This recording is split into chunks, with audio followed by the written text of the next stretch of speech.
बिस्मिल्लाहिर्रहमानिर्रहीम, अस्सलाम वालेकुम। मैं हूं जावेद इकबाल और आप देख रहे हैं प्रोग्राम शाहराए दस्तूर। वज़ीर आज़म शहबाज शरीफ आने वाले हफ्ते में चीन का दौरा करने जा रहे हैं। ये इंतहाई अहम दौरा है और चीन के इस दौरे में CPEC फ़ेज़ 2 के हवाले से भी बहुत से मामलात को आगे बढ़ाने की कोशिश की जाएगी और ये गोया से CPEC फ़ेज़ 2 का आगाज़ होगा।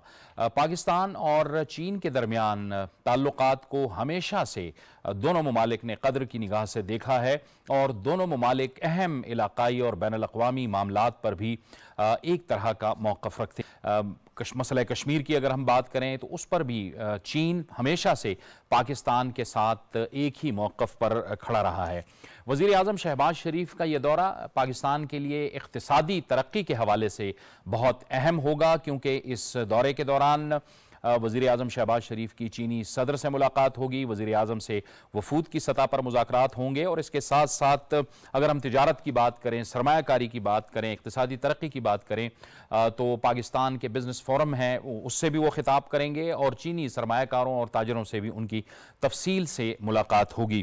ज़ाहिर है कि हुकूमत अब आ चुकी है। हुकूमत के लिए जो सबसे बड़ा चैलेंज है वो पाकिस्तान के लिए ज़ाहिर है, न सिर्फ हुकूमत बल्कि मुल्क के लिए वो माशी चैलेंजेस हैं और इन माशी चैलेंजेस से निपटने के लिए हुकूमत को अब मुख्तलिफ ऑप्शंस के हवाले से अपने फैसले लेने हैं। लिहाजा हम देख रहे हैं कि गुज़श्ता कुछ अरसे से जो हमारी इक़्तिसादी सिफारतकारी, जिसको इकनॉमिक डिप्लोमेसी भी कहा जा सकता है, उस हवाले से भी पाकिस्तान काफ़ी मुतहर्रिक नज़र आता है और जिन जिन ममालिक के साथ पाकिस्तान की तिजारत है, पाकिस्तान के ताल्लुकात हैं, ज़ाहिर है पाकिस्तान ख़ित्ते में एक अहम तरीन मुल्क है। अमन के हवाले से भी इसका अहम किरदार है। इसके साथ साथ चीन का भी इस खित्ते में अमन के हवाले से, सिक्योरिटी के हवाले से भी अहम किरदार है और फिर BRI के ज़रिए वो पूरी दुनिया को एक दूसरे से मुंसलिक करना चाहता है। तो ये वो तमाम मामलात हैं जिन पर आज हम अपने प्रोग्राम में बात करेंगे और हमें ज्वाइन कर रहे हैं बैनुल अक़वामी उमूर के माहिर जनाब मोहम्मद ज़मीर असदी, जो हमारे साथ स्टूडियोज़ में मौजूद हैं। ज़मीर असदी साहब, आपको खुशामदीद कहते हैं। हमें ज्वाइन कर रहे हैं साबिक चेयरमैन FBR डॉक्टर मोहम्मद इरशाद खान। डॉक्टर साहब, आपको भी हम बहुत खुशामदीद कहते हैं इस गुफ्तगू में।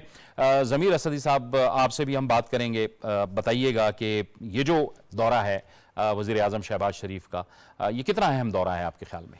जी बहुत शुक्रिया। और सबसे पहले तो हम सब जानते हैं कि चाहे पाकिस्तानी क़यादत की जानिब से चीन का दौरा किया जाए या चीनी क़यादत की जानिब से पाकिस्तान का दौरा किया जाए, तो ये दोनों जो क़यादत है, दोनों अतराफ़ की, जब भी ये ऐसा दौरा करते हैं तो इन दौरों को न सिर्फ हमारे यहाँ पाकिस्तान में या चाइना में बल्कि इलाकाई सतह पर भी और बैनुल अक़वामी सतह पर भी बड़ी जो है वो तवज्जो हासिल होती है और इसकी एक बुनियादी वजह है। और वो बुनियादी वजह ये है कि दोनों ममालिक के जो ताल्लुकात हैं वो सदाबहार हैं और वक्त के साथ साथ गुज़श्ता 7 दिहाइयों में दोनों ममालिक ने हमेशा न सिर्फ इलाकाई सतह पर बल्कि बैनुल अक़वामी सतह पर एक दूसरे का भरपूर साथ दिया है, चाहे वो मुआशी मामलात हों, इलाकाई मामलात हों या फिर बैनुल अक़वामी मामलात हों। अब जैसा कि आपने भी जिक्र किया कि जब से ये मियाँ शहबाज शरीफ साहब की क़यादत में ये हुकूमत जो है वो वजूद में आई, इन्होंने अपनी ज़िम्मेदारियाँ संभाली, तब से हम देखते हैं कि हमारे जो वज़ीर ख़ारजा हैं वो भी और जो फेडरल मिनिस्टर हैं फॉर प्लानिंग एंड डेवलपमेंट वो भी चीन का दौरा जो है वो कर चुके हैं। और जो वज़ीर आज़म साहब का दौरा चीन है उसकी तैयारियों के हवाले से जो है वो बड़ा ज़बरदस्त काम जो है उसके हवाले से जारी है और चीनी क़यादत के साथ बड़ी एक सैर हासिल गुफ्तगू भी की गई। तो मेरा ख्याल है कि ये जो अब दौरा है इसकी एक ज़बरदस्त सिग्निफिकेंस है।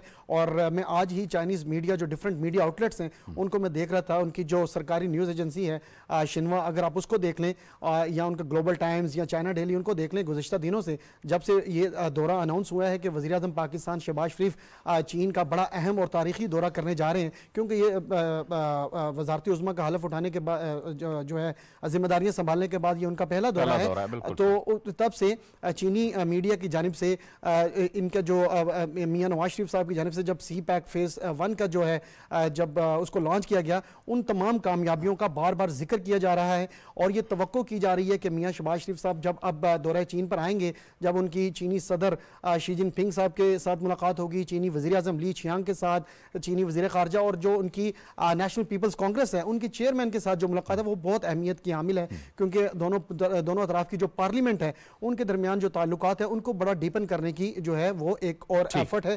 तो ये एक इंतहाई अहमियत का हामिल है और हम तवक्को ये की जा रही है कि इसके बाद पाकिस्तान के लिए मुआशी सतह पर बड़ी ज़बरदस्त जो है वो खबरें आ रही हैं। चलें, ठीक है, आप कह रहे हैं कि अच्छी खबरें, और चीनी वजारत खारजा ने इसको वेलकम भी किया है उनके इस दौरे को, और स्ट्रेटेजिक पार्टनरशिप के हवाले से उन्होंने इस अज़्म का इजहार किया है कि एक स्ट्रेटेजिक शराकत दारी में आगे चल के बहुत मुआवन साबित होगा और पाकिस्तान और चीन के ताल्लुकात मज़ीद मजबूत और बेहतर होंगे। डॉक्टर इरशाद साहब, हम देख रहे हैं कि ज़ाहिर है इस हुकूमत ने जब इंतज़ाम संभाला था तो इसके सामने बहुत बड़े माशी चैलेंजेस थे, लेकिन अब हम देख रहे हैं कि थोड़ी सी हमारी एक सिमत जो है वो मुतय्यन हुई है। IMF के साथ भी हमारे मामलात ठीक हैं, बातचीत चल रहे हैं, मुआहदे हो रहे हैं, बाकी जो आलमी इक़्तिसादी इदारे हैं, मालियाती इदारे हैं, उनके साथ भी बातचीत हो रही है, और हम देख रहे हैं कि जहाँ जहाँ हमें हुकूमत को मौका मिलता है तो वो पासान करते हैं उस समरात को। जैसे हालिया आप देख लें कि डीजल और पेट्रोल की कीमतों में 2 बार कमी की गई है, तो कुछ आपको लग रहा है कि हमारी जो सिमत है माशी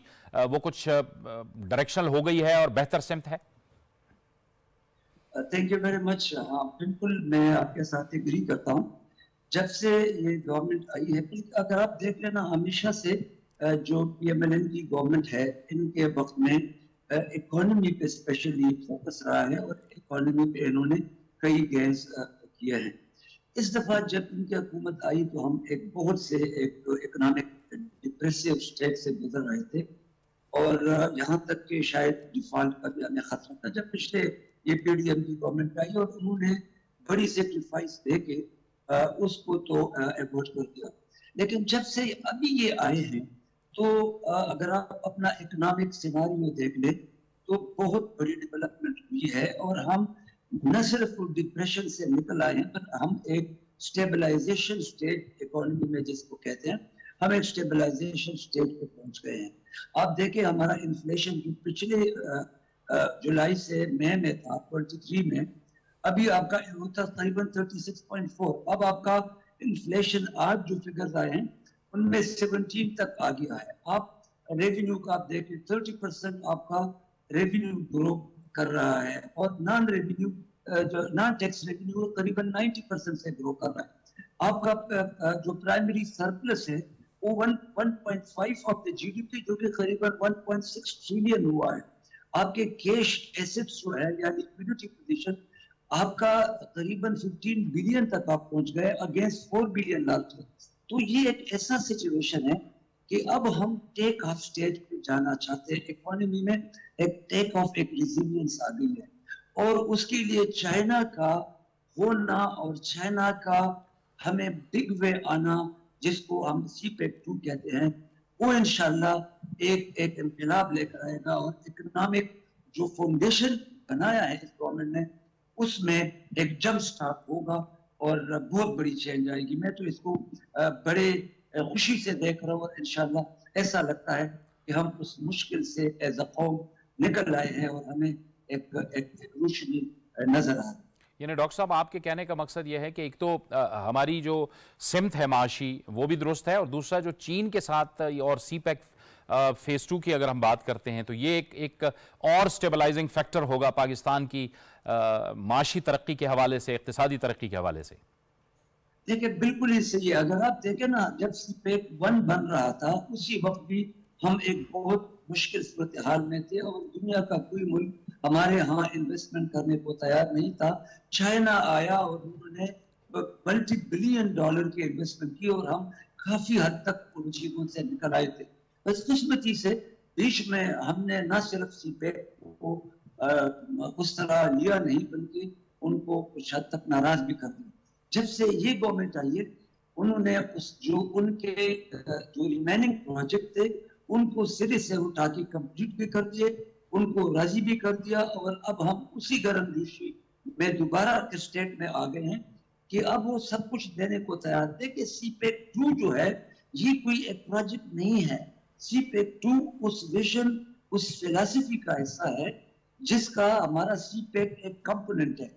उसमें अब इस वक्त हमारे पास, हम चूंकि CPEC-1 प्राइमरीली इंफ्रास्ट्रक्चर पे बेस्ड था, उसका जो पिवटल आर्गन था वो इंफ्रास्ट्रक्चर था, मोटरवेज थे, इलेक्ट्रिसिटी की चीजें थी। अब हम उसको यूज करना चाहते हैं फॉर वैल्यू एडिशन। आपको इंडस्ट्रियल ग्रोथ चाहिए, इसलिए स्पेशल इंडस्ट्रियल जोन बनेंगे, टेक्सटाइल जोन बनेंगे, स्मॉल सिटीज CPEC-2 में बनेगा। आपका ML-1 जो रेलवे है वो मॉडर्न तो बिल्कुल आर्किटेक्ट स्टेज में वो ठीक होगा। आपका जो KKH है ये कंप्लीट चेंज होगा। It's a revolution in the offing. मैं इंशाल्लाह अल्लाह ताला करेगा कि ये सारी चीजें जो आपके एग्रीकल्चर में रेवोल्यूशन आने वाला है, आपके माइनिंग सेक्टर में एजुकेशन वाला है, आपके IT सेक्टर में, और ये सारे वो खजाने के जो पड़े हैं पर हमसे बदकिस्मती से हम उसको कैश नहीं कर सके। इंशाल्लाह अब चाइना चूंकि हमारा दोस्त है, हमारे साथ जियोग्राफिकली अटैच्ड है, और दुनिया में अब बाकी लोग, आपको पता है, मुश्किल सूरत हाल में हमें आगे कोई छोड़ नहीं रहा। ये वही मुल्क है जिनके साथ हमारा सारा कुछ एक है, और इंशाल्लाह ये बहुत बड़ा चेंज है। ठीक है ज़मीर असदी साहब, ये डॉक्टर साहब ने जिस जानिब इशारा किया है कि हम देखते हैं कि गुज़श्ता कुछ सालों के अंदर मामलात में सुस्ती तो आई, यानी तहरीक इंसाफ की हुकूमत थी, उसमें हमने देखा कि CPEC अमलन बिल्कुल एक तरह से मुअत्तल ही रहा, जिसकी तरफ इशारा भी किया, और डॉक्टर साहब ने और तहफ़्फ़ुज़ात का, चीन के तहफ़्फ़ुज़ात का भी जिक्र किया। लेकिन हम देखते हैं कि मुस्लिम लीग नून की हुकूमत में हमें इन प्रोजेक्ट्स के अंदर पहले भी बड़ी तेज़ी दिखाई देती थी, और अब भी हमें वो गर्मजोशी दिखाई दे रही है, जैसे कि चीनी वज़ारत ख़ारजा ने अपने बयान में भी कहा है। जी बिल्कुल, और ये मैं आपको बता रहा हूँ, जैसे मैं चाइनीज़ मीडिया का पहले जो जिक्र कर रहा था, आप उन आर्टिकल्स को पढ़ लीजिए, ये बिल्कुल ये पॉइंट उसमें इसको डिस्कस किया गया है, और इसमें बताया गया है कि अब ये जो मुस्लिम लीग नून की ये हुकूमत है, इसको पाकिस्तान के लिए गुड लक और एक फॉर्चून डिक्लेयर किया गया है। वो इसलिए क्योंकि चाइनीज़ गवर्नमेंट और चीनी इदारे ये समझते हैं कि मुस्लिम लीग नून की जो हुकूमत है वो CPEC के उस बुनियादी असास को और बेल्ट एंड रोड इनिशिएटिव, जैसा कि आपने जिक्र किया, उसके एक जो एक ओवरऑल एक कॉम्प्रिहेंसिव एक एजेंडा है चीन की जानिब से डेवलपिंग जो कंट्रीज़ हैं उनमें एक कॉम्प्रिहेंसिव डेवलपमेंट का। आप जानते हैं इस वक्त तक दुनिया के तकरीबन 150 से ज़ायद ममालिक BRI प्रोग्राम का हिस्सा हैं, जो कि आल्दो चीन की जानिब से लॉन्च किया गया, लेकिन म्यूचुअल कंसल्टेशन के साथ और मीनिंगफुल कंसल्टेशन के साथ चीन जो है दुनिया के 150 ममालिक के साथ इन ममालिक में काम कर रहा है। तो जो पाकिस्तान का जो मामला है वो एक सबसे बड़ा यूनिक है, बड़ा डिफरेंट है, और पाकिस्तान को ये एजाज़ हासिल है। जो थर्ड बेल्ट एंड रोड जो फोरम हुआ लास्ट ईयर अक्टूबर में, मैं वहाँ मौजूद था, पाकिस्तान से भी केयर टेकर प्राइम मिनिस्टर जो है और हमारा डेलीगेशन वहाँ पर मौजूद था। तो चीनी क़यादत ने पाकिस्तान को बड़ा हाईली वहाँ पर रिगार्ड हासिल हुआ और बड़ा अप्रिशिएट किया कि गुज़िश्ता 10 सालों में जो पहली एनिवर्सरी BRI प्रोजेक्ट्स की सेलिब्रेट की गई, मनाई गई, पर CPEC was the only project जिसने $26 बिलियन की इन्वेस्टमेंट को अट्रैक्ट किया। ये एक बड़ी बात है जिसके पाकिस्तान में अभी उस तरीके से इसको कंसिडर नहीं किया गया और इस तरीके से अभी इसको डिस्कस नहीं किया गया। आप इसकी कामयाबियों को जब जिक्र करें तो उसमें बताएं कि किस तरीके से हमने अपने एनर्जी क्राइसिस को रिजॉल्व किया, हमने जो मोटरवेज को डेवलप किया, हाईवेज को डेवलप किया, हमने वोकेशनल ट्रेनिंग सेंटर्स का एक जाल बिछाया जो कम पढ़े लिखे नौजवान थे उनकी स्किल्स को कैसे डेवलप किया, जो कि CPEC के प्रोजेक्ट्स पर पाकिस्तान भर में जो है वो अपने काम कर रहे हैं और अपने घर का जो है एक फाइनेंशियल सपोर्ट बने। गवादर पोर्ट को गुज़िश्ता 10 सालों में एक्टिव किया गया। गवादर पोर्ट 10 साल कबल कहाँ थी? गवादर इंटरनेशनल पोर्ट जो है हमारे सामने जो है वो इनाग्रेट होने जा रहा है। तो बड़ी कामयाबियां हैं। तो ये चीनी क़यादत की जानिब से एक खुशी का इजहार ये किया जा रहा है कि वही कमिटमेंट जो कि मियां नवाज शरीफ ने अपने दौरे इक़्तिदार में दिखाई, अब वही सेम वाइब्रेंस और मोमेंटम पाकिस्तान की जानिब से शो किया जा रहा है कि जनाब अब जिस तरीके से CPEC फेज़ 1 पे काम हुआ, आल्दो बीच में कुछ एक फेज़ आया कि कुछ हमारी एक साबका हुकूमत ऐसी गुजरी कि जिसने ML-1 ही आप देख लीजिए कि उसको इस तरीके से डील किया गया कि वो सर्द खाने में चला गया और उस पर दोनों तरफ से फिर बात भी नहीं हुई। अब वो ML-1 दोबारा एक्टिवेट हो चुका है और हम देखते हैं कि वो एक्निक ने जो है वो वहां भी अप्रूव हो चुका है और $6.7 बिलियन के साथ वो प्रोजेक्ट इंशाल्लाह वजीर आजम का जो दौरा चीन है उसकी वो बड़ी कामयाबी होगा। और आप देखेंगे कि बहुत जल्द इस पर काम शुरू होने जा रहा है। तो ये जो कमिटमेंट है मुस्लिम लीग नून की गवर्नमेंट की, ये कमिटमेंट जैसे डॉक्टर साहब भी जिक्र कर रहे थे कि ये पाकिस्तान के लिए बड़े अच्छे दिन लेके आ रही है, न सिर्फ मुआशी सतह पर बल्कि समाजी सतह पर भी। और मैं आपको एक और बात बता दूं कि सी पैक फेज 2 के साथ एक बहुत ज़बरदस्त एक स्टडी आई है और ये पाकिस्तानी नौजवानों के लिए है कि सी पैक फेज 2 से अगर आप अपॉर्चुनिटीज़ को हासिल करना चाहते हैं तो सी पैक फेज 2 के तहत जिन शोबों में चीन और पाकिस्तान अब आगे सरमायाकारी करने जा रहे हैं, आप उसके साथ अपने स्टडीज को अलाइन कीजिए, क्योंकि आने वाले सालों में फेज 2 के तहत 12 लाख रोजगार के मौके पाकिस्तान में जनरेट होने जा रहे हैं। आप देखिए कि कितनी बड़ी जॉब अपॉर्चुनिटीज पाकिस्तानी नौजवानों के लिए पाकिस्तान में सी पैक की इन्वेस्टमेंट और चाइना की कंट्रीब्यूशन से जनरेट होने जा रही है। ये हमें एज अ सोसाइटी चाइना को थैंकफुल होना चाहिए। आप देखें गुज़िश्ता 10 सालों में कितनी इन्वेस्टमेंट जो है दीगर ममालिक की जानिब से पाकिस्तान में की गई। अब अगर कंपैरेटिव स्टडी उठा के देखेंगे तो आपको चाइना जो है वो टॉप पे नजर आएगा। वो और ये जो $26 बिलियन की जो इन्वेस्टमेंट है, इसका पाकिस्तान पे किसी किस्म का कोई बोझ नहीं है। और इसने न सिर्फ पाकिस्तान के जो मवासलात का सेक्टर है, हमारा जो पावर सेक्टर है, उसको चेंज किया है, बल्कि पाकिस्तान की जो ओवरऑल एक इकोनॉमिक लैंडस्केप है उसको चेंज किया है।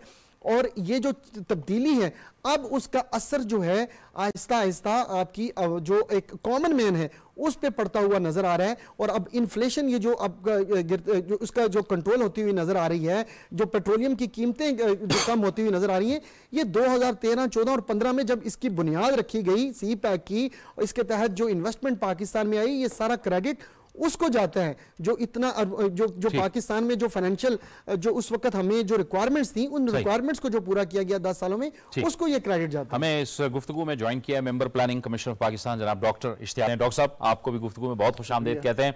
डॉक्टर साहब, हम जो बात कर रहे हैं वज़ीर आज़म के दौरा चीन के हवाले से हम बात कर रहे हैं, हमने देखा है कि सी पैक फेज़ 1 की बात हुई, उस पर काफ़ी काम हुआ, लेकिन अब फेज़ 2 की बात हो रही है। इस दौरे की अहमियत के हवाले से आप बताइएगा कि ये इसकी हमारी इक़्तिसादी तरक्की के हवाले से, हमारी इकोनॉमिक ग्रोथ के हवाले से ये कितना अहम दौरा है? देखिए, इसके अंदर अभी जो लेटेस्ट जो जॉइंट कोऑपरेशन काउंसिल की मीटिंग हुई थी कमेटी की, उसके अंदर कुछ एग्रीमेंट्स फर्दर हमने डिस्कस किए हैं और हो सकता है कि एक फ्रेमवर्क एग्रीमेंट भी साइन हो, जिसमें 2 बुनियादी जो इंफ्रास्ट्रक्चर के प्रोजेक्ट्स हैं वो है ML1, वो काफ़ी अरसे से निगोशिएट कर रहे थे, उसका स्कोप थोड़ा सा लिमिटेड किया है, तो अब वो तकरीबन 6.9 बिलियन वर्थ एक प्रोजेक्ट है जो कि तकरीबन 7-8 साल के अंदर कंप्लीट होगा 3 फेजेस के अंदर। तो एक तो एग्रीमेंट ये साइन हो जाएगा, बिकॉज वो मिनट्स ऑफ द मीटिंग के अंदर भी इंक्लूडेड है और मेरे ख्याल में दोनों साइड्स पे कंसेंसस है। सेकंड, कुछ एनर्जी के प्रोजेक्ट्स हैं तकरीबन 2200 मेगावाट के, और आपको अपना बताया होगा अभी गेस्ट ने कि तकरीबन 6000 मेगावाट जो एनर्जी हमने प्रोड्यूस कर रहे हैं वो सन 2013 से अब तक जो प्रोजेक्ट्स लगे थे उसमें था। और एक KKH का, चूँकि दासू डैम की वजह से तकरीबन 80 किलोमीटर का ऐसा एरिया जो कि सबमर्ज हो जाएगा पानी में, तो KKH आपको पता है बहुत पुराना हमारा ड्रीम प्रोजेक्ट है और फंक्शनल रहा है हमेशा से। तो ये जो सबमर्जन है उसके अलावा भी तकरीबन 241 किलोमीटर हमारा जो दोबारा एक अपना बनाना पड़ेगा, वो भी तकरीबन 5 साल का अरसा लगेगा और तकरीबन $2 बिलियन का प्रोजेक्ट है वो। तो अभी तक तो हम प्राइमरीली इंफ्रास्ट्रक्चर प्रोजेक्ट्स या कम्युनिकेशन, ट्रांसपोर्टेशन, एनर्जी, इसी को हम कर पाए हैं। लेकिन जो सी पैक का ओरिजिनल पर्पस था, क्योंकि ये CPEC is a means to an end ये था इसका इंडस्ट्रियल एक्सपोर्ट लेड ग्रोथ का था, उसमें मेरे ख्याल में अभी तक को ज़ीरो उसका यानी हम कर नहीं सके कुछ। और प्रॉब्लम चाइनीज़ साइड पे नहीं है, प्रॉब्लम एक पोस्ट कॉलोनियल ब्यूरोक्रेटिक स्ट्रक्चर है जो बैंकेबल प्रोजेक्ट्स या फिजिबिलिटी स्टडीज़ बनाने की कैपेसिटी नहीं रखता, वो डेवलप करने की ज़रूरत है। और ये जो एंड था बेसिकली कि आप स्पेशल इकोनॉमिक जोन्स बनाएंगे, उनका नंबर बहुत ज़्यादा था, फिर उसके बाद हमने कम करके तकरीबन 5 या 6 किया, वो भी बिल्कुल ना होने के बराबर है। तो थोड़ा सा जो हमारा एनालिसिस होना चाहिए इसके ऊपर वो एक मेजर्ड किस्म का एनालिसिस होना चाहिए। जो तमाम जो मैक्रो इकनॉमिक इंडिकेटर्स हैं हमारे, वो सिर्फ सी पैक से वाबस्ता नहीं है। अच्छा डॉक्टर साहब, ये जिन जिन कमज़ोरियों का आपने जिक्र किया है, इसमें हमने ख़ुद भी देखा कि जैसे हमारे इंडस्ट्रियल जोन्स हैं, वो मुख्तस तो हो चुके, तय तो हो चुके, लेकिन उस हवाले से भी हमने देखा कि गुज़श्ता कई सालों में हम कुछ तैयारी नहीं कर पाए। इन तमाम कमज़ोरियों पर इस मौजूदा हुकूमत की नज़र है, और वो वहाँ जहाँ जहाँ चीन को तहफ़्फ़ुज़ात हैं, हम उनको ओवरकम करने की कोशिश कर रहे हैं। देखिए, चीन के साथ हमारी बड़ी पुरानी दोस्ती है, बल्कि मुश्किल औकात के अंदर सिर्फ ये नहीं कि चाइना ने हमें हेल्प किया, बल्कि हमने भी चीन को हेल्प किया। मसलन जो अमेरिका के साथ जो चीन की रिलेशनशिप थी, उसमें हमने इब्तदा की, हम एक मीडिएटर बने, और वो 1971-2 के अंदर वो यानी हुआ पॉसिबल, जिसमें चीन को उन्होंने रिकॉग्नाइज भी किया और उनके रिलेशनशिप भी आगे गया। और इनफैक्ट चीन का इकनॉमिक राइज, उसमें इनिशियली अमेरिका ने इनकरेज किया बैक इन द 90s कि वो WTO का पार्ट बने। ये दूसरी बात है कि बाद में अमेरिका को रियलाइज़ हुआ कि चाइना जो है वो एक इकोनॉमिक कंपटीशन में इतना आगे बढ़ गया कि वो उसको स्ट्रेटेजिक थ्रेट समझना शुरू हो गया। तो उसमें जो बड़ी बात करने वाली वो है कि पिछले 1 साल से, जब से ये स्पेशल इन्वेस्टमेंट फैसिलिटेशन काउंसिल बनी है जून 2023 से, तो एक बड़ी सीरियस एफर्ट हो रही है, और ख़ास तौर पे इस पे तमाम जो स्टेक होल्डर्स हैं, सिविलियन रजीम और जो सिक्योरिटी इस्टेब्लिशमेंट है, उसका भी रोल है पाकिस्तान के अंदर। तो एक कंसेंसस नज़र आ रहा है कि हमें रीस्ट्रक्चर करना चाहिए इकोनॉमी को, और क्लाइमेट ऐसा बनाना चाहिए नेशनल कि वो कंड्यूसिव हो फॉरेन इन्वेस्टमेंट के लिए। यानी इसके बगैर भी पिछले 10 साल से ज़्यादा का अरसा हो गया है सी पैक चलता रहा है डिस्पाइट क्रिटिसिज्म, लेकिन द वेरी रीज़न कि उसका जो वो 4+1 का जो फार्मूला था, उसका मकसद ये था कि ये हम रोड्स या रेलवेज़ या कम्युनिकेशन या एनर्जी प्रोजेक्ट्स इसलिए लगा रहे हैं कि यहाँ पे इंडस्ट्रियल ग्रोथ हो, वो नहीं हो पाई। और चीन की तरक्की का भी राज उसमें SEZs के ऊपर है कि चीन ने इससे पहले कि हांगकांग उनके पास वापस आता 97 में, उन्होंने बहुत सारे स्पेशल इकोनॉमिक जोन्स इस्टेब्लिश किए ईस्टर्न कोस्ट के ऊपर, और वो आहिस्ता आहिस्ता फिर वो तरक्की का रास्ता हमवार करते गए। अगर पाकिस्तान ने एक्सपोर्ट लेड ग्रोथ की तरफ चलना है तो हमें खुद सीरियस होना पड़ेगा। यानी हम लकी हैं कि हमारे बड़े ट्रस्टेड एलाइज हैं, चीन भी है, गल्फ़ के अंदर सऊदी अरेबिया है, UAE है और कंट्रीज़ हैं। तो पाकिस्तान में हम अलोन नहीं हैं, लेकिन कुछ चीज़ें हमें खुद as a nation, as a people, as a leadership वो करनी पड़ती हैं। तो उसमें मैं जो देख रहा हूँ वो तकरीबन साल से काफ़ी मोमेंटम है, और अभी ज़ाहिर है कि इस गवर्नमेंट की जो सक्सेस है या इस वक्त का जो सिविलियन पॉलिटिकल एक सेटअप है, उसकी जो सक्सेस है उसका दारोमदार जो है इकोनॉमिक रिकवरी पे है, इकोनॉमिक ग्रोथ के ऊपर है, फॉरेन इन्वेस्टमेंट का इधर आना है डाइवर्स सोर्सेज से, और सी पैक के आगे बढ़ना है। ठीक, ये डॉक्टर इरशाद साहब, SIFC की बात हुई, गोया SIFC एक मजबूत बुनियाद फराहम कर रहा है, एक तो बैरूनी सरमायाकारों और बैरूनी सरमायाकारी के हवाले से भी, और फिर साथ में ज़ाहिर है मुल्की सरमायाकारी के हवाले से भी एक एतमाद जो है वो बन रहा है। इसी वजह से हम देख रहे हैं कि सऊदी अरब की सरमायाकारी भी आ रही है, मुत्तहिदा अरब अमारात की सरमायाकारी भी आ रही है, और एक एतमाद की फ़िज़ा पैदा हो रही है। ये एतमाद की फ़िज़ा आपके ख्याल में कितनी ज़रूरी है? देखिए, इसमें तो कोई शक नहीं है, ये एक बहुत नावल आइडिया है, और आफ्टर 18th अमेंडमेंट हमें कुछ इश्यूज आ रहे थे, कंसेंसस जो नेशनल कंसेंसस थी इकोनॉमिक इश्यूज पे, उनको डेवलप करना बड़ा मुश्किल था, क्योंकि जो प्रोविंशियल इंटर प्रोविंशियल इश्यूज थे उनकी वजह से भी हमारी इकोनॉमिक इश्यूज पे कंसेंसस नहीं बन रही थी।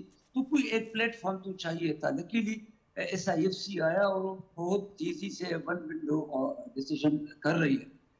ये सिर्फ चूंकि सीपेक और चाइना फोकस नहीं है, ये तो सबके लिए, इंटरनल के लिए भी और बाकी दुनिया के लिए भी है, लेकिन चाइना के कॉन्टेक्स्ट में चूंकि अब बात हो रही है तो ये ज्यादा रिलेवेंट है। क्योंकि हमसे उनको शिकायत ये थी कि चूंकि हम सब चीजों को डिले कर रहे हैं। अगर आपने देखा है तो हमने जो सीपेक का सबस्टर था, जो जो जो वर्क था, वो प्लानिंग कमीशन से निकाल के, प्लानिंग मिनिस्ट्री से निकाल के हमने एक इंडिपेंडेंट अथॉरिटी बनाई। और आपने देखा उनसे चीजें और लंबी हो गई, डिले हो गई, और उन्होंने इस डिले की वजह से हमें कई बार शिकायत भी की। तो उस कॉन्टेक्स्ट में तो ये एक बहुत बड़ा डेवलपमेंट है, और आपने देखा काम भी उसने अच्छा किया है। लेकिन मैं एक बात जरूर करना चाहता हूँ कि देखिए, इस बॉडी को लॉ की बजाय it should be given a constitutional mandate, a constitutional cover. वरना ये गवर्नमेंट्स के साथ, पर्सनैलिटीज के साथ चेंज होने से, देखिए आपको इकोनॉमिक प्रोग्रेस के लिए लॉन्ग टर्म डिसीजन चाहिए। As an investor, as a person जो इंटरेस्टेड है उस मुल्क में, वो स्टेबिलिटी चाहते हैं। हम फिकल से लोग हैं। आज हम एक प्रोजेक्ट शुरू करते हैं, जब गवर्नमेंट चेंज होता है तो दूसरा गवर्नमेंट आकर सबसे पहले काम ये करते हैं कि उनको बंद करते हैं, विदाउट थिंकिंग कि ये गवर्नमेंट के नहीं, इस पे कौम के पैसे लगे थे और ये कौम का डिसीजन था। इसीलिए लोग अब हमसे थोड़े से नाला होते इन चीजों पे। हमें इकोनॉमिक एक पूरा रोड मैप बनाना चाहिए। और SIFC एक अभी अभी तो एक किस्म का एक पायलट चला है, तो ये एक कामयाब तजुर्बा है। लेकिन आपने देखा जो KP का चीफ मिनिस्टर था, उसने इसको एक दफा अखबार में आया था, आई डोंट नो कि ठीक था, लेकिन ठीक ही होगा, उसने चैलेंज भी किया था कि SIFC जो है ये कॉन्स्टिट्यूशनल बॉडी नहीं है, तो इनको इमीडिएटली कॉन्स्टिट्यूशनल कवर में लाना चाहिए। ये बहुत जरूरी है, बहुत इफेक्टिव है। और ये जो हमारी जितने एड्स थे या जो प्रॉब्लम्स हमने खुद क्रिएट किए थे, उन सब को उनका इंस्टेंट सोल्यूशन है। और आई एम श्योर कि इंशाल्लाह ये जो चाइनीज का जो विजिट है इस कॉन्टेक्स्ट में ये बड़ा फायदा करेगा। मैं एक एक बात और करना चाहता हूँ। ये पॉलिटिकल सी होती है, लेकिन देखिए चाइना, आप दुनिया माने या न माने, चाइना अब सुपर पावर है। शायद कुछ सालों में लोन सुपर पावर, जिस तरीके से दुनिया की डेवलपमेंट जारी है। और हम खुशकिस्मत है कि वो हमारे साथ एक जोग्राफिकली भी कंटिन्यूस है। और दूसरी बात यह है कि हमारे इंटरनेशनल स्ट्रेटेजिक गोल एक है, हमारा दुश्मन भी एक है, हमारा दोस्त भी एक है। हमें एक बंदा, एक मुल्क, हम दोनों को खराब करना है। इधर जितने इश्यू जो मुल्क क्रिएट कर रहे हैं, उन दोनों पे हम एक प्लेटफॉर्म पे। इसलिए चाइना चाहता है कि किसी तरीके से हम अपने आप को डेवलप करें। जिस तरह डॉक्टर साहब ने कहा कि हमें खुद करना चाहिए, हमें खुद। देखिए पाकिस्तान में टैलेंट की कोई कमी नहीं है। यही लोग हैं जो बाहर मुल्कों में जाते हैं तो ये लीड करते हैं। हम एनवायरनमेंट इनको प्रोवाइड नहीं कर पाए। और एनवायरनमेंट के लिए आपको ना इंफ्रास्ट्रक्चर जरूरी है। और सिर्फ इंफ्रास्ट्रक्चर का मतलब रेल रोड नहीं है। आपके लिए यूनिवर्सिटीज चाहिए, IT सेंटर्स चाहिए, इंटेलेक्चुअल्स चाहिए, उनके लिए पैसा चाहिए। वो सारा जो आएगा वो इन कदमों से आएगा। एक कतरा मिल मिल के इंशाल्लाह समंदर बनेगा। ये उस राह में एक बहुत बड़ा कदम है और मैं इसको बड़ा अप्रिशिएट करता हूँ। डॉक्टर इशराक साहब, ये ज़ाहिर है कि जो इक़्तिसादी मामलात हैं, माशी जो एक सूरत हाल है, इसमें तमाम सूबों को भी मिलकर इकट्ठे चलना होगा, तमाम सूबों को एक पेज पे आना होगा। हम देख रहे हैं कि तहरीक इंसाफ की एक सूबे में हुकूमत है, सुन्नी इत्तेहाद काउंसिल की, वहाँ से बाज़ औक़ात अजीबो गरीब किस्म के बयानात आते हैं। लेकिन विफाक और सूबों को एक साथ चलना होगा कम अज़ कम इस मामले में, इसीलिए शायद बात की जाती है बार बार मिसाक़ मईशत के हवाले से। देखिए जी, इकोनॉमिक इश्यूज़ ऐसे हैं कि जिसके ऊपर पाकिस्तान को यकजा होकर चलना पड़ेगा। ये जो इश्यूज़ होते हैं फॉरेन पॉलिसी के, इकोनॉमी के, इस पे सियासत नहीं हो सकती। और एक बड़ी वजह जो पाकिस्तान अभी तक इकोनॉमिक प्रॉब्लम्स में सफ़र भी कर रहा है, और उसका ज़ाहिर है कि इम्पैक्ट लोगों को पड़ता है सबसे ज़्यादा, उसका एक बहुत बड़ी वजह ये है कि लैक ऑफ पॉलिटिकल स्टेबिलिटी, और जिस वजह से पॉलिसी कंटिन्यूटी नहीं होती। तो ना सिर्फ जो प्रोविंशियल हार्मनी होनी चाहिए इसके अंदर, बल्कि नेशन को यकजा होके विदाउट एनी पॉलिटिकल इंटरेस्ट और लाइकिंग और डिसलाइकिंग वो आगे बढ़ना चाहिए। अब ये जो गवर्नमेंट्स हम डील कर रहे हैं इस वक्त, ख़ास तौर पे फॉरेन इन्वेस्टमेंट में, CPEC चाइना, और जो गल्फ़ से हम UAE और सऊदी अरेबिया से, ये इनमें एक यानी यकसानियत आप देखें कि यहाँ पे पॉलिटिकल स्टेबिलिटी है।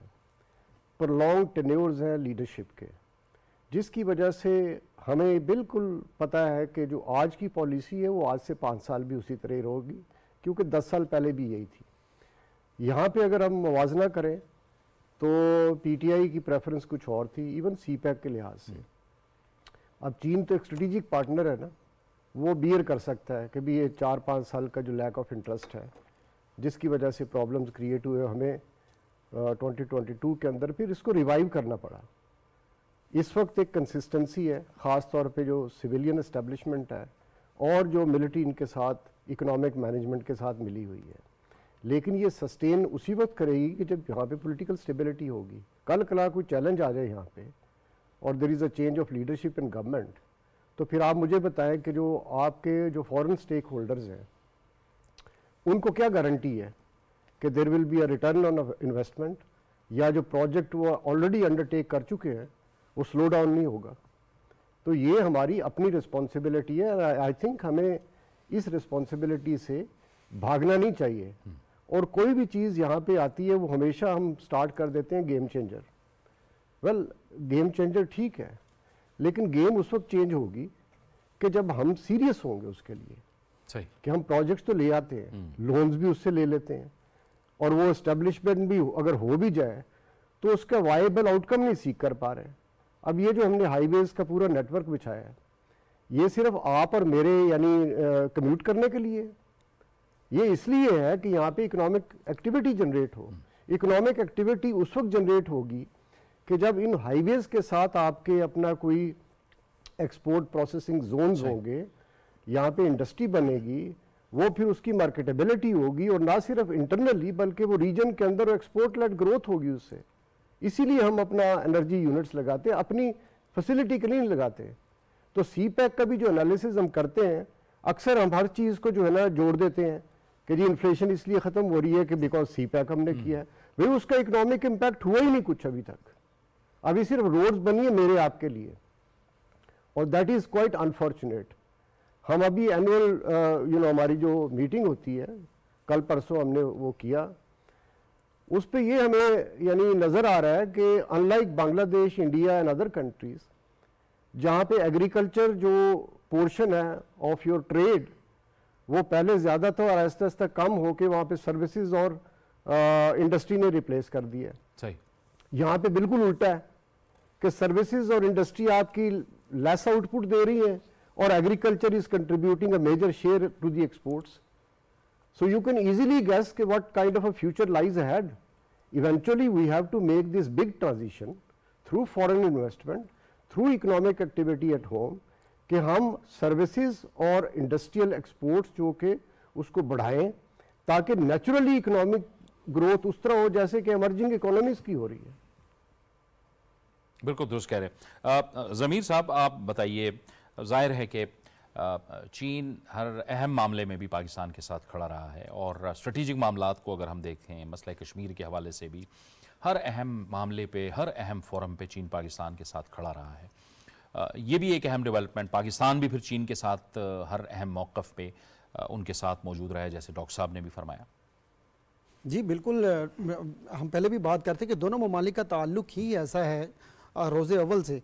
न सिर्फ चीन ने पाकिस्तान को मुख्तलिफ मौक़े पर और मुख्तलिफ मामलात के हवाले से हमारे इलाक़ाई सतह पर और बैनुल-अक़वामी सतह पर जो है हमेशा हमें मुआवनत हासिल रही है मुख्तलिफ हमारे मसाइल के हवाले से, बल्कि पाकिस्तान ने भी चीन को जो है जैसे डॉक्टर साहब जिक्र कर रहे थे अमेरिका के हवाले से और दीगर अमूर के हवाले से भी हमेशा उसी तरीके से रेसिप्रोकल बेसिस पे हमेशा सपोर्ट किया है। और यही एक वो असास है दोनों ममालिक के ताल्लुकात की, जिसको आज हम सेलिब्रेट कर रहे हैं। 73rd एनिवर्सरी भी जो है दोनों ममालिक के ताल्लुकात की जो है वो मनाई जा रही है, और इस अहम मौके पर वज़ीर आज़म जो है वो एक अहम दौरे पर चीन की जानिब जो है वो जा रहे हैं।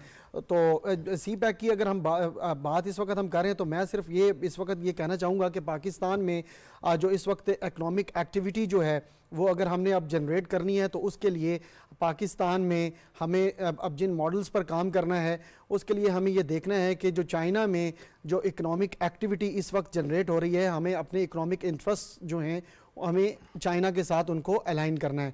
हमें ये देखना होगा कि चाइना में इस वक्त जो है रिसेंटली मार्च में जो उनके 2 सेशंस जो एनुअल एक पार्लियामेंट का जो सेशन होता है उसमें चाइनीज़ प्रेसिडेंट शी जिनपिंग की जानिब से जो गवर्नमेंट वर्क रिपोर्ट जो है चीन की जानिब से जो पेश की गई, उसमें न्यू क्वालिटी प्रोडक्टिव फोर्सेस का जो है वो अनाउंस किया गया। जो न्यू क्वालिटी प्रोडक्टिव फोर्सेस हैं अब चीन में अपनी इकॉनमी को अलाइव रखने के लिए और अपनी इकॉनमी को जदीद खतूत पर उस्तवार करने के लिए और अपनी इकॉनमी को मॉडर्नाइज करने के लिए न्यू क्वालिटी प्रोडक्टिव फोर्सेस की बेस पर भी ही जो है वो अब आगे बढ़ा जा रहा है। तो मेरा ख्याल है कि पाकिस्तान में भी अब हमारी बिजनेस कम्युनिटी को भी और हमारी गवर्नमेंट्स को भी, हमारे मुख्तलिफ इदारों को भी इस मॉडल को अब देखना होगा कि हम अब कब तक जो है अपने वो पुराने जो हमारे जो ट्रेडिशनल जो इकोनॉमिक मॉडल्स हैं, जो हमारा इकोनॉमिक इंजन है, कब तक हम उस पर रिलाय कर सकते हैं। और जो हमारी इस वक्त एक कॉम्पिटिटिव इकोनॉमी के हवाले से एक पूरी दुनिया है, कब तक हम उनके साथ जो है वो चल सकते हैं। तो मेरा ख्याल है चीन की अगर हमें मुख्तलिफ ख़ास तौर पर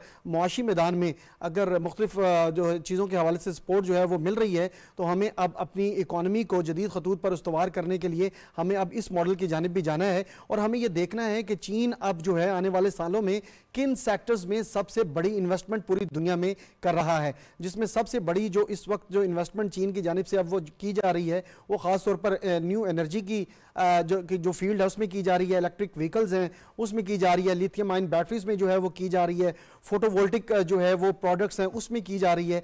और ख़ास अपनी जो एग्रीकल्चरल जो इंडस्ट्री है उसमें जो उन्होंने ख़ास तौर पर जो अचीवमेंट्स हासिल की हैं, मेरा ख्याल है पाकिस्तान में भी हम अगर एग्रीकल्चरल ट्रांसफॉर्मेशन की बात करते हैं तो हमें जो चीन का जो एग्रीकल्चरल शोबा है अब इस वक्त पूरी दुनिया में जो ज़रूरी ज़रूरियात हैं, जो डिमांड है उसको अब वो पूरा कर रहा है, तो हमें उससे भी सीखने की ज़रूरत है। तो मेरा ख्याल है कि हमें अपने ख़ास तौर पर इकोनॉमिक जो इंजन्स हैं, जो डेरिवेटिव्स हैं, उनको अब जो चाइना में न्यू क्वालिटी प्रोडक्टिव फोर्सेस के बाद उनके साथ अलाइन करने की ज़रूरत है। हमारी जो बिज़नेस कम्युनिटी है ख़ास तौर पर उसको अब चीनी मार्केट को भी ज़्यादा बेहतर तरीके से एक्सप्लोर करने की और उन अपॉर्चुनिटीज़ के साथ इंटीग्रेट करने की ज़रूरत है जिनसे आप अपनी जो एक्सपोर्ट है जिसकी हम बार बार बात कर रहे हैं उसको आप जो है इन्हांस कर सकें और पाकिस्तान के लिए आप फॉरेन रिजर्व्स भी हासिल कर सकें, हमारा जो है यहाँ पे रेवेन्यू भी जो है वो जनरेट कर सकें और यहाँ पे जॉब अपॉर्चुनिटीज़ जो हैं वो भी क्रिएट हों। और उसके लिए ज़रूरी ये है कि हमारी जो बिज़नेस कम्युनिटी जो है वो चाइना में जो हर साल सैकड़ों की तादाद में जो बड़ी बिजनेस एग्जीबिशंस हो रही हैं, जिनमें सबसे बड़ी चाइना इंटरनेशनल इंपोर्ट एक्सपो है, कैंटन फेयर है, बीजिंग में जो है आपकी एग्जीबिशंस हो रही हैं और पूरे चाइना में चंगदू में एक बहुत बड़ी जो है वो इंपोर्ट फेयर होता है। इन एग्जीबिशंस को जो है वो आप अटेंड करें, अपनी प्रोडक्ट्स को आप जो है वो एग्जिबिट करें। चाइना 1.4 बिलियन लोगों की इकॉनमी है, दुनिया की सबसे बड़ी एक इंपोर्ट मार्केट है और ऐसी मार्केट है वो चीनी सदर जो है इस वक्त दुनिया भर से लोगों को और चीन जो है वो उन कंपनियों को इनवाइट कर रहे हैं कि आप आएँ इस मार्केट को एक्सप्लोर करें और यहाँ पर आप अपनी प्रोडक्ट्स को एक्सपोर्ट करें, हमें इंपोर्ट्स की ज़रूरत है। तो मेरा ख्याल है कि पाकिस्तानी बिजनेस कम्युनिटी के लिए एक बहुत बड़ी अपॉर्चुनिटी है कि आप बिलियंस ऑफ डॉलर्स जो है अपनी सिर्फ प्रोडक्ट्स को चाइनीज़ जो उनके जो इंपोर्ट स्टैंडर्ड्स हैं उनको मीट करते हुए अपनी एक्सपोर्ट्स को उनकी तरफ बढ़ा सकते हैं और अच्छे पैसे जो है वो आप जनरेट कर सकते हैं। ठीक है, ये डॉक्टर शाह साहब वही बात वहाँ पे आती है कि बहुत सी माशी इस्लाहात हमको अपनी भी करनी है और हमें ज़ाहिर है कि अपने आप को भी बेहतर करना होगा, तभी मामलात आगे बढ़ेंगे। अब इंडस्ट्री अगर ग्रो नहीं करेगी और प्रोडक्शन नहीं होगी तो जाहिर है बरामदाद भी नहीं होंगी, जो डॉक्टर इशराक साहब ने भी जिसका जिक्र किया कि उसकी तरफ हमें जाना है। बरामदाद बढ़ेंगी तो ज़र मुबादला भी बढ़ेगा, डॉलर्स भी आएंगे और हम आगे की तरफ जाए और ग्रोथ भी होगी, यानी सही मानों के अंदर सिर्फ बातों से नहीं होगा, अमल करना होगा हर सूरत में। देखिए, मैं इस बात से माजरत के साथ थोड़ा सा डिफर करता हूँ। देखिए, आप इंडस्ट्री में और सर्विस में ये एक second third stage of the economic growth है मेरे भाई। हम कहीं पे रास्ता भटक गए हैं, हम भूल गए हैं। और जब भी आप किसी ग्रोथ में, किसी सफर में रास्ता भूलते हैं तो प्रिंसिपल ये है, कहते हैं कि you go back to the basics. आपको एग्रीकल्चर में, माइनिंग में जाना होगा। आप कल एक्सपोर्ट बढ़ाना चाहते हैं, आपके पास एक्सपोर्ट के लिए है क्या? आपके पास एक्सपोर्टेबल सर्विस है क्या? आप बिल्कुल अनएजुकेटेड अनट्रेंड ह्यूमन रिसोर्स को आप एक्सपोर्ट कर रहे हैं जिसका क्योंकि कोई वैल्यू नहीं है बाहर। आपके पास टेक्निकल लोग, आपके पास एडवांस लोग, एडवांस गुड्स, वो तो आएंगे कहाँ? और हमें अगर कारखाना भी चलाने तो इनपुट कहाँ से आएगा? भाई एग्रीकल्चर आपका सबसे बड़ा एम्प्लॉयर है। एग्रीकल्चर आपको पॉवर्टी से निकालेगा। एग्रीकल्चर आपको इनपुट देगा उस इंडस्ट्री के लिए जिसका आप ख्वाब देख रहे हैं, जिसको आप एक्सपोर्ट करना चाहते हैं। जब आप उसे एक्सपोर्ट करेंगे तो आपकी सर्विस सेक्टर डेवलप होगी। ये तो स्टेप 3, 4, 5 है, बिल्कुल होना चाहिए और एडवांस है, लेकिन हम बहुत पीछे रह गए हैं। आप दुनिया को देखें, let us go back to the home, अपने आप को रीएनालाइज करें और एक नया सफर शुरू करें। जो गलतियां हमने की है, जो तजुर्बा हमने किया, जो कुछ सीखा है, अब मिलके एज अ कौम हाथ में हाथ मिला के आगे चले।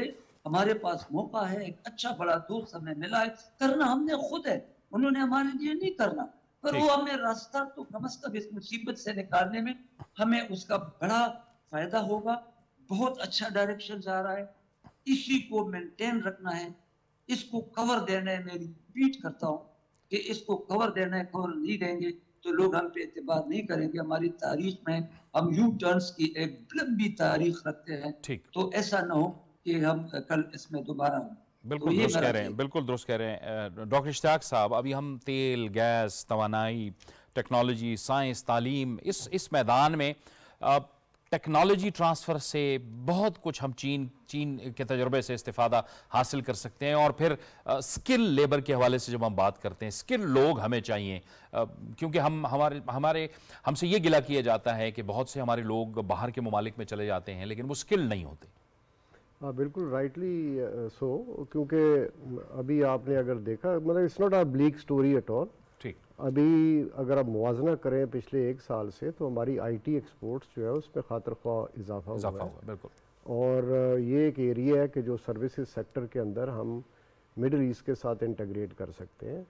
फिर ये कि जो डिमांड बाहर से आ रही है, चाहे यूरोप से हो या मिडल ईस्ट से हो, वो डिमांड है कि वहाँ पे चूँकि बहुत सारी इकोनॉमिक ट्रांजिशन हो रही है, उसमें उनको services sector, IT, tourism, even infrastructure के अंदर अब सेमी स्किल्ड या स्किल्ड वर्कफोर्स चाहिए। पाकिस्तान में ट्रेडिशनली जो हमारे सबसे ज़्यादा जो रेमिटेंसेस का सोर्स भी और ज़ाहिर है कि वर्कफोर्स भी मिडिल ईस्टर्न गल्फ कंट्रीज़ के अंदर है। बिल्कुल। अब वहाँ पे देखें ना, लेबर या जो मीनियल जॉब्स हैं वो ठीक है, हमेशा वैलिड रहेंगी, लेकिन उसके अंदर फ़िलिपीन से, श्रीलंका से, बांग्लादेश से या केरला, साउथ इंडिया से काफ़ी लोग चले गए हैं। बिल्कुल ठीक। और हमें चाहिए कि हम ये ट्रांजिशन करें, उनकी जो एक्सपेक्टेशंस हैं, तो यहाँ पे जो टेक्निकल या वोकेशनल सैकड़ों के लिहाज से हमारे यानी इंस्टीट्यूशंस हैं प्राइवेट सेक्टर के अंदर या गवर्नमेंट भी रन करती है, प्रोविंशियल या फेडरल, उनके ऊपर फोकस करने की ज़रूरत है। करें, उनको स्ट्रेंथन करें ताकि वो रिजल्ट्स दे सकें। वक्त भी ख़त्म हो गया। बहुत बहुत शुक्रिया डॉक्टर इश्तियाक अहमद साहब आपका, ज़मीर असदी साहब आपका, डॉक्टर इरशाद साहब आपने इस गुफ्तगू में ज्वाइन किया, आपका भी बहुत बहुत शुक्रिया। ये था हमारा आज का प्रोग्राम। जावेद इकबाल को इजाज़त दीजिए। अल्लाह हाफ़िज़।